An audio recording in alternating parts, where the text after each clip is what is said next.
IPL సీజన్లో cricket betting గురించి మనం చాలా వింటూ ఉంటాము.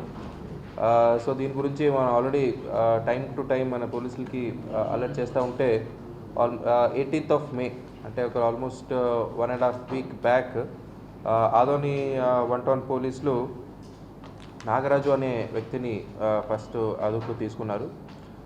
అతని దగ్గర ఒక ఆల్మోస్ట్ అతను బెట్టింగ్ పంటర్ లాగా పనిచేస్తున్నారని ఇన్ఫర్మేషన్ మీదుగా అతన్ని అదుపులో తీసుకుంటే అతని దగ్గర 50,000 క్యాష్ సీజ్ చేయడం జరిగింది. ఆ తర్వాత అతను ఇచ్చిన ఇన్ఫర్మేషన్ మేరకు ఓకే ఇది ఒక గ్యాంగ్ లాగా ఉందని స్పెషల్ టీమ్స్ ఫామ్ చేయడం జరిగింది. సో ఆ స్పెషల్ టీమ్స్ మన దగ్గర ఉన్న టెక్నికల్ ఎవిడెన్స్, తర్వాత వెబ్సైట్ ఎక్కడెక్కడ యాక్సెస్ చేస్తున్నారు ఎవిడెన్స్ బిల్డ్ చేసుకుంటూ వెళ్తే ఈ టీం అంటే ఈ గ్యాంగ్ మొత్తం ఒక 4, 5, 6 వెబ్సైట్స్ అంటే ఆన్లైన్ బెట్టింగ్ లాగా నేషనల్ ఎక్స్చేంజ్ 9 అని, తర్వాత రాధే ఎక్స్చేంజ్ అని, వజ్ర ఎక్స్చేంజ్ అని, నేషనల్ 777 ఎక్స్చేంజ్ అని, మోర్ ఎక్స్చేంజ్ అని, ఇలా ఇంకా రకరకాల యాప్లో బెట్టింగ్ నడుస్తున్నారు అని మనకి ఇన్ఫర్మేషన్ వచ్చింది. సో మన టీమ్స్ హైదరాబాదు, బెంగళూరు, ఒంగోలు ఇక్కడికి వెళ్ళి ఎవరెవరు ఇన్వాల్వ్ ఉన్నారో మనం ఆరా తీస్తూ ఉంటే వచ్చిన స్పెసిఫిక్ ఇన్ఫర్మేషన్ మీదుగా నిన్న మనం ఆల్మోస్ట్ ఒక 7 అదుపులు తీసుకోవడం జరిగింది. ఈ 7 దగ్గర 91 lakh క్యాష్, ఈ బెట్టింగ్ రిలేటెడ్ క్యాష్ ఏముందో సీజ్ చేయడం కూడా జరిగింది.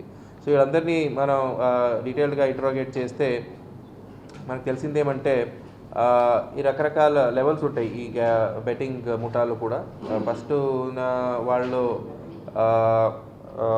పంటర్స్ అంటారు, ఆ పంటర్స్ తర్వాత పైన మాస్టర్స్ అంటారు, మాస్టర్స్ తర్వాత సూపర్ మాస్టర్స్ అంటారు, సూపర్ మాస్టర్స్ తర్వాత app admin. So app admin ఎవరున్నారో హీ మెయింటైన్స్ ద యాప్. ఈ నేషనల్ ఎక్స్చేంజ్ 9 అని, తర్వాత రాధే ఎక్స్చేంజ్ అని, వజ్ర ఎక్స్చేంజ్ అని వీళ్ళు యాప్ మెయింటైన్ చేస్తారు. సో ఎవరైనా ఒకరు మనీ ఎవరైనా బుక్కి అంటే నేను డబ్బులు పెట్టాలి యాప్ ఇది బెట్టింగ్ మీద అంటే నేను ఎవరిని వెళ్ళాలంటే ఫస్ట్ పంటర్ దగ్గరికి వెళ్ళాలి. ఆ పంటరు నా దగ్గర క్యాష్ తీసుకొని ఆ యాప్లో ఫస్ట్ అతన్ని ఇప్పుడు ఏదో ఒక 2 టీంల మధ్యలో గెలుస్తారో వాళ్ళకి డబ్బులు రిటర్న్ ఇస్తారు, ఓడిపోయిన వాళ్ళకి డబ్బులు పోతుంది. సో ఇవన్నీ మొత్తం క్యాష్ ట్రాన్సాక్షన్ అనమాట. జస్ట్ యాప్లో బెట్స్ పెడతారు బట్ ట్రాన్సాక్షన్స్ మొత్తం క్యాష్. సో పంటర్ తన కమిషన్ ఉంచుకొని తన పైన ఉన్న మాస్టర్ ఎవరున్నారో మాస్టర్కి క్యాష్ పంపిస్తాడు.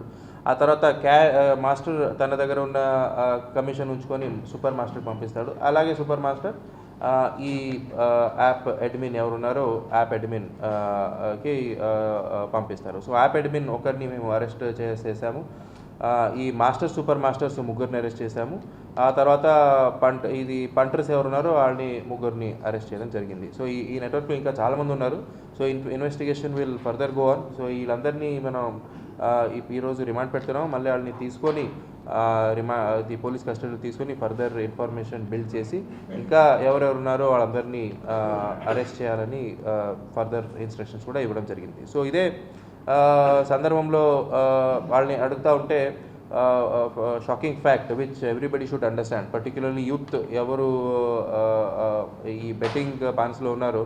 సో ఫస్ట్ బెట్టింగ్ చేస్తున్నప్పుడు ఆల్మోస్ట్ ఒక 2 సార్లు చిన్న అమౌంట్లో గెలుస్తాము అనే భావన రావాలని వాళ్ళకి గెలిపించి డబ్బులు రిటర్న్ ఇస్తారు. అంటే ఫస్ట్ నేను ఒక 1,000 రూపాయలు 2,000 రూపాయలు పెడతాను అనుకోండి. సో వాళ్ళకి 2-3 సార్లు గెలిపిస్తారు. సో అరే డబ్బులు బాగానే వస్తుంది కదా అని 50,000, 1 లక్ష, 2 లక్షలు అలా ఇచ్చి డబ్బులు పోగొట్టుకున్న వాళ్ళు చాలా ఎక్కువ మంది ఉన్నారు. సో ఇదే టైంలో అందరికీ నేను రిక్వెస్ట్ చేసేది ఏమంటే పబ్లిక్, పర్టిక్యులర్లీ యూత్లో బెట్టింగ్ అనేది ఇట్స్ లైక్ ఇది ఒక వ్యసనం లాగా. సో డబ్బులు పోగొట్టుకోవడము ఒకటే కాకుండా so it's hard and money that we will lose. తర్వాత ఒక 2 కేసులు సూసైడ్స్ కూడా చేసుకున్నారు. So I request all the public and particularly the youth to be away from this betting. ఎందుకంటే బెట్టింగ్లో ఎవరికి డబ్బులు అంటే ఎవరు బెట్టింగ్ నిర్వహిస్తారో వాళ్ళకి మాత్రం డబ్బులు. సో బెట్టింగ్ నుంచి మనకి డబ్బులు మనం సంపాదించవచ్చు అనే భావన ఎవరైనా ఉండంటే అది అది అది it's wrong thing. So I congratulate our Adoni team under CI one town to for catch. It's a good catch. ఎందుకంటే ఇది ఫర్దర్ ఈ ఒక నెట్వర్క్లో ఒక భాగాన్ని మనం ఆపినట్టు. సో మొత్తం నెట్వర్క్ పట్టుకోవడానికి మనం ఫర్దర్ ఎఫర్ట్స్ పెడతామని మీకు అందరికీ చెప్తాం. మన కానిస్టేబుల్స్ మెయిన్స్ రిటర్న్ ఎగ్జామ్ ఉంది. దీని గురించి కూడా ఐ థాట్ ఐ జస్ట్ ఇది ఒక పాయింట్ మీకు చెప్పాలనుకుంటున్నాను. సో టోటల్ మనకి కర్నూలు టౌన్లో 16 సెంటర్స్లు ఉన్నాయి రేపు. సో రాయలసీమ రీజన్ అన్ని డిస్ట్రిక్ట్స్కి కర్నూలు టౌన్ సెంటర్. సో 16 సెంటర్స్లో 7,588 క్యాండిడేట్స్ ఎగ్జామ్ అటెండ్ అవుతున్నారు. రేపు 10 o'clock నుంచి 1 o'clock exam timing. So 9 o'clock నుంచి ఈ 16 సెంటర్లో కూడా మనం క్యాండిడేట్స్ అలౌ చేస్తాము. సో లోపల రాగానే హాల్ టికెట్ తీసుకొని రావాలి. రాగానే బయోమెట్రిక్ ఉంటుంది. బయోమెట్రిక్ స్కాన్ చేసిన తర్వాత వాళ్ళని మొత్తం చెక్ చేసి లోపల అలౌ చేయడం జరుగుతుంది. So my request to all candidates is not to bring any kind of cell phones or any kind of electronic items. So cell phones కాకుండా వాచ్ కూడా, స్మార్ట్ వాచ్ మనం అలౌ చేయడం లేదు. So any kind of Bluetooth devices we are not going to allow. So time చూడాలని నేను watch వేసుకొని వస్తానంటే digital watch మనం అలౌ చేయము. ఫిజికల్ అంటే నెట్వర్క్ లేని వాచ్ మీరు వేసుకొస్తే అది అలౌ చేయడం జరుగుతుంది. సో ఆ తర్వాత putting bandobast for all 16 centres under either DSP. పెద్ద సెంటర్స్కి డిఎస్పీ ఆధ్వర్యంలో బందోబస్తు వేయడం జరుగుతుంది. చిన్న చిన్న సెంటర్స్ ఏమున్నాయో సిఐ ఆధ్వర్యంలో బందోబస్తు వేయడం జరుగుతుంది. ఇది కాకుండా పెట్రోలింగ్ టీమ్స్, ఆ తర్వాత స్టాటిక్ బందోబస్తు కూడా వేయడం జరిగింది. సో సెంటర్ 200 meters చుట్టూ జెరాక్స్ సెంటర్స్ ఏమేమి ఉన్నాయో మొత్తం క్లోజ్ చేయడం జరుగుతుంది. సో ఇది కాకుండా ప్రతి సెంటర్స్లో సీసీటీవీ కెమెరాస్ అరేంజ్ చేయడం జరిగింది.